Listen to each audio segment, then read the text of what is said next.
you.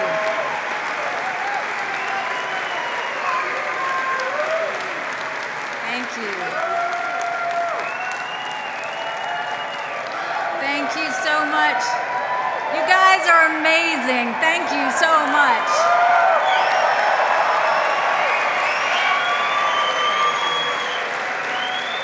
It's so good to see so many friends, and I'm honored to be able to say that when I come to AIPAC, I am with friends.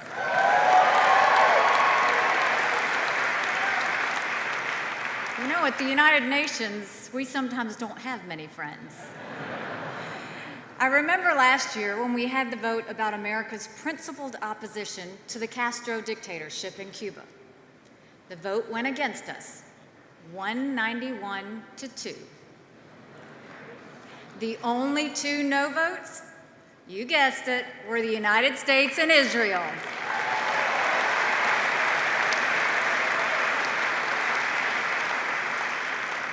But I always say, quality is more than quantity.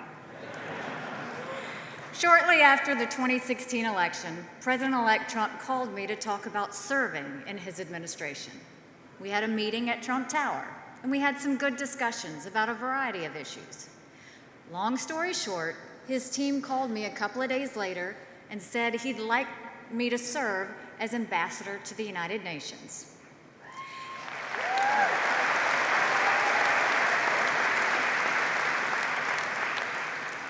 I said, I'm a governor. I don't know anything about the United Nations. We went back and forth on a few things, and the clincher was when I told the president, you know, I won't be a wallflower or a talking head. I have to be able to say what I think.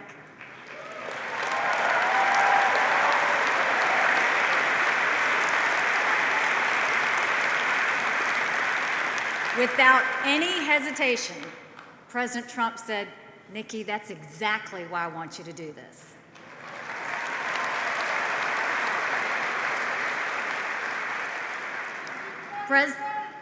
President Trump has been true to his word, and I think I have too.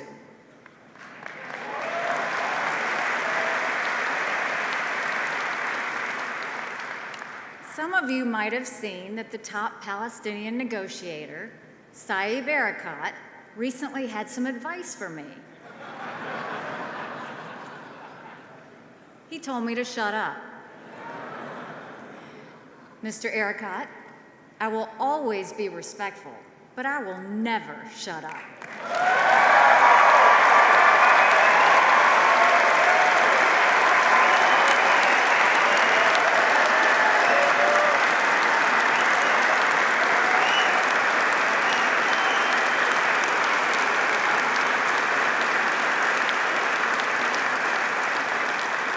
When I spoke here last year, I had only been on the job a couple of months. Now it's a year later, and I know a lot more than I knew a year ago. But as I've learned more about how the UN operates, something else has become really clear. It is important to know as much as possible about every country's needs and views. But that's not the most important part of the job. The most important thing is to not be afraid to stick with the fundamental principles, even when they go against entrenched customs.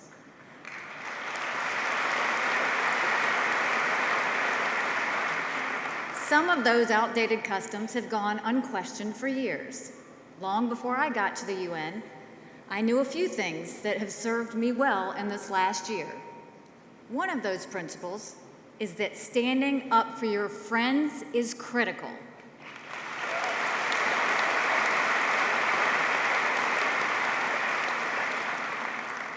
So on my first day on the job, I chose to reach out to ambassadors from 4 countries. I called the British and French ambassadors because they are our closest allies on the Security Council. I called the ambassador from Ukraine because I wanted to reassure him that America would not waver in standing up for Ukraine against Russian aggression.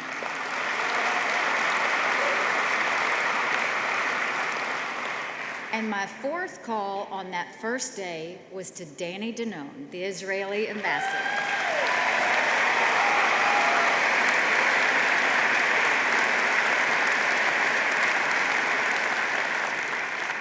Just about a month before I arrived, the United States allowed Resolution 2334 to pass. It was a shameful day for America.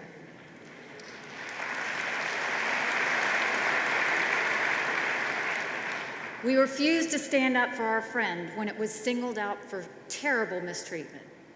On my first day, I assured the Israeli ambassador that on my watch, that would never happen again.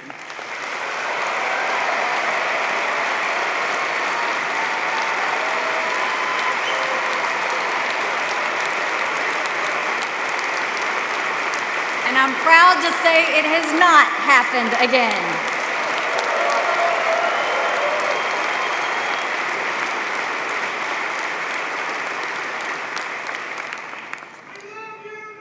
I love you too. Standing up for your friends is very important in the United Nations. Another one of the principles I took with me into the job was that I have absolutely no patience for bullying. When I grew up, we were the only Indian family in a small southern town in South Carolina. On the whole, it was a great and friendly community. My parents and my brother and sister and I were always grateful for the support that surrounded us. But that didn't mean every day was great. My parents were immigrants. My father wore a turban. My mother wore a sari. There were times that we got bullied. When I was governor, I did something about it. I started an anti-bullying program. Every month I went to schools throughout the state to talk about bullying. For me, it was just so fundamental. You don't pick on someone just because they look different than you. You don't pick on someone just because they think differently than you, or because you can.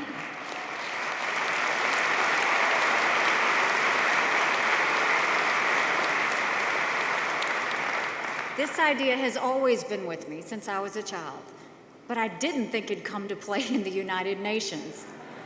It turns out bullying is a common practice in the United Nations. In the real world, Israel is a strong country with a vibrant economy and a first-class military. On the battlefield, Israel does not get bullied. The Iranians and Syrians can vouch for that.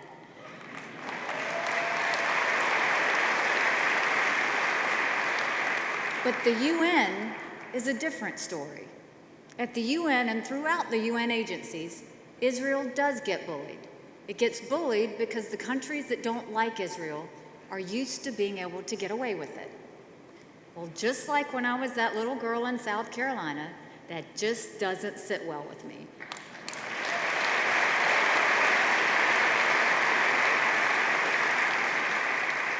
As many of you know, one of the UN agencies with the worst track record of Israel bias is UNESCO.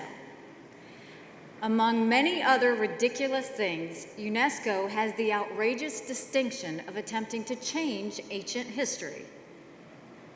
UNESCO recently declared one of Judaism's holiest sites, the Tomb of the Patriarchs, as a Palestinian heritage site in need of protection from Israel. That was enough. 10 months into this administration, the United States withdrew from UNESCO.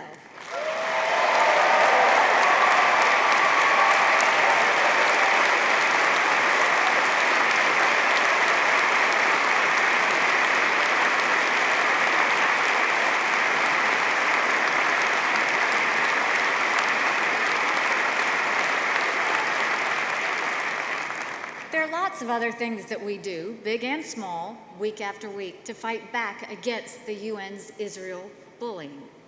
Every month at the Security Council, we have a session devoted to the Middle East. And every month, this session becomes an Israel bashing session. This has gone on month after month for decades. This was news to me when I arrived. It was actually shocking. I came out of the first session and publicly said, if we want to talk about security in the Middle East, we should talk about Iran, or Syria, or Hezbollah, Hamas, ISIS, the famine in Yemen. There are probably 10 major problems facing the Middle East, and Israel doesn't have anything to do with any of them.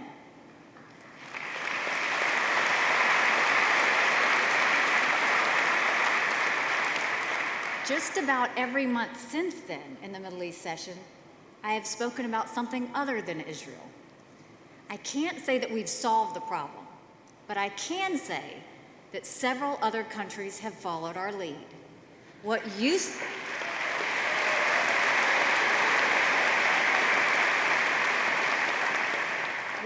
to be a monthly Israel bashing session now at least has more balance. But we're never going to put up with bullying.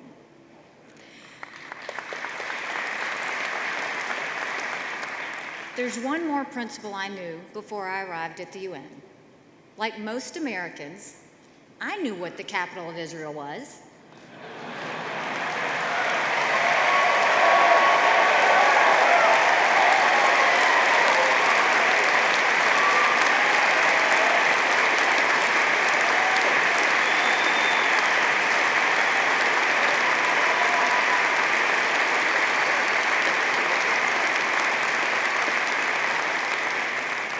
To be more clear, I knew that Jerusalem was, is, and will always be the capital of Israel.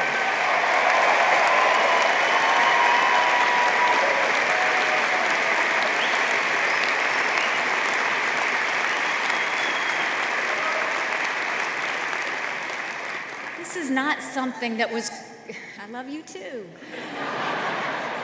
This was not something that was created by the location of an embassy. This is not something that was created by an American decision.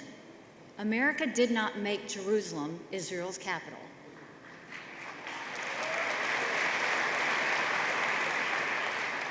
What President Trump did, to his great credit, was recognize a reality that American presidents had denied for too long.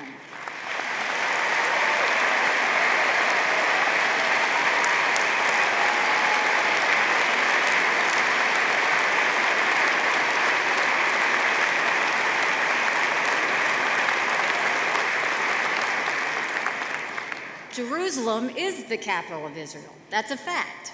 And President Trump had the courage to recognize that fact when others would not.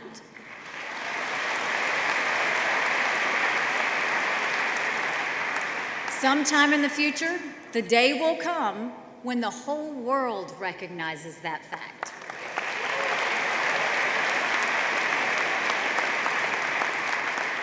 In the meantime, I hope to be there and join our great ambassador, David Friedman,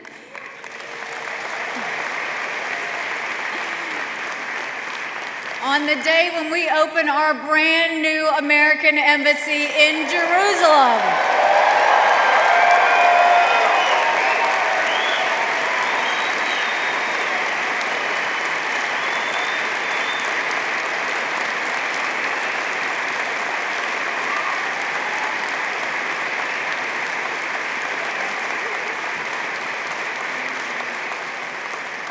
You know, our embassy decision caused a little bit of a stir at the United Nations. In the Security Council, almost exactly 1 year after the United States shamefully abstained when the Council attacked Israel with Resolution 2334, I had the great honor of casting my first American veto.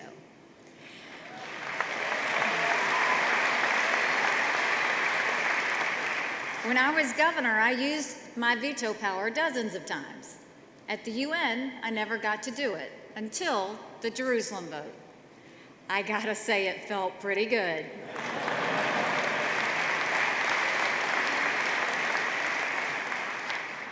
The next week, the Jerusalem issue was brought before the UN General Assembly. We lost that vote, but to many people's surprise, 65 countries refused to go against us. In the long history of UN's mistreatment of Israel, that's quite a record.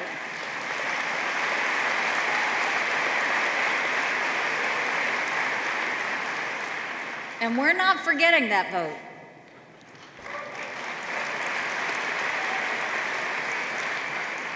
Like I said at that time, on that vote, we were taking names.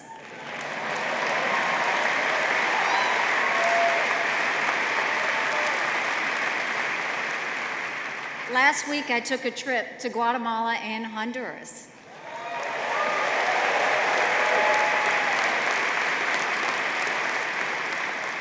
And I thank them both for voting with us.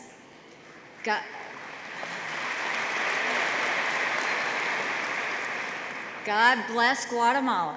They even joined us in moving their embassy to Jerusalem.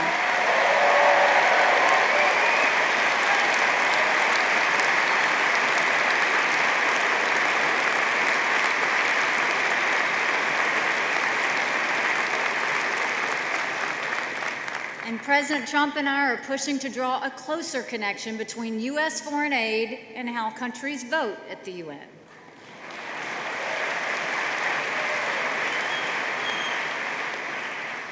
UN votes should never be the only factor in our foreign aid decisions. We have many interests that go beyond the UN, but they should be one of the factors, and we are determined to start making that connection.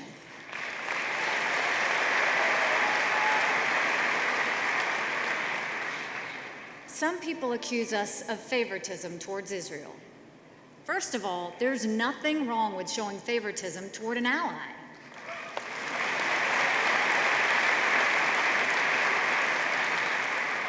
That's what being an ally is all about. But this is really not about favoritism. In all that we're doing, whether it's the embassy decision or UNESCO or what we're doing with UNRWA, don't even get me started on that one. Our approach on Israel is tied together by one major idea. The idea that runs through all of it is the simple concept that Israel must be treated like any other normal country.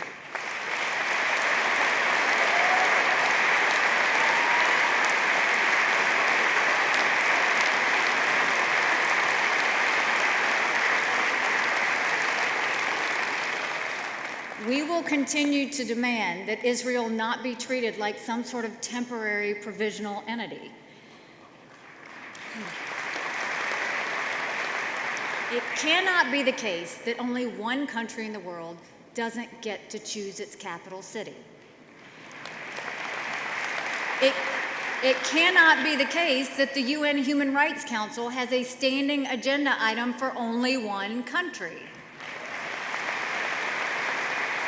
It cannot be the case that only one set of refugees throughout the world is counted in a way that causes the number to grow forever.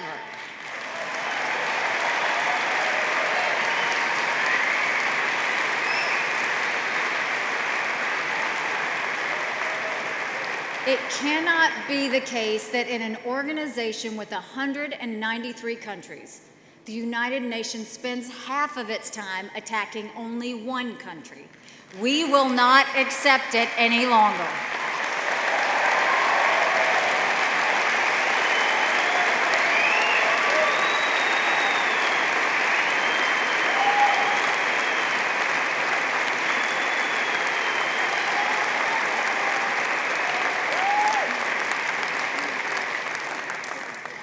And you know what?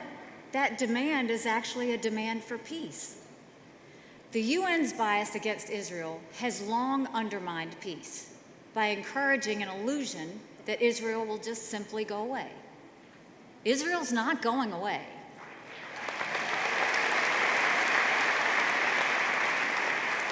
When the world recognizes that, then peace becomes possible.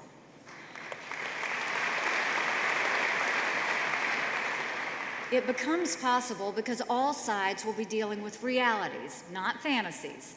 And when we deal with realities, then reasonable negotiated compromises can prevail over absolutist demands. Thank you so much for the support that you have continued to show me.